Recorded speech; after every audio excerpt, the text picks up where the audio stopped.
Once you have the Freelancer theme downloaded and extracted, your folder will contain several files.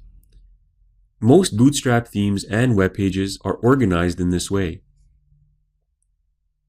First, we have a folder that contains the CSS files used for the layout. This includes the essential bootstrap.css file, the bootstrap.min.css file, and also a custom CSS file specifically for this theme called freelancer.css. The next two folders, Font Awesome and Fonts, include the CSS and font files used for the theme. You can leave those as is. The image folder contains the images used for the theme. The JS folder contains all the JavaScript files used for Bootstrap and also the jQuery library. Remember that many of the functions in Bootstrap themes are coded in JavaScript and called from the jQuery library.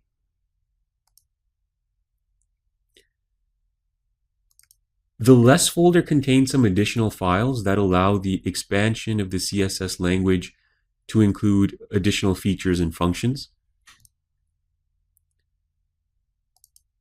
The Mail folder includes a PHP script that you can use to process your form data. Don't worry about this for now. You'll learn about form processing in the PHP section of this course if you're taking it as part of the Web Development Masterclass. And lastly, we have the index file. This is the main web page. So I'll go ahead and open that in my web browser. And we went over this in the beginning of this project. So this is just the file that we'll be exploring. You can go ahead and open this file in your text editor.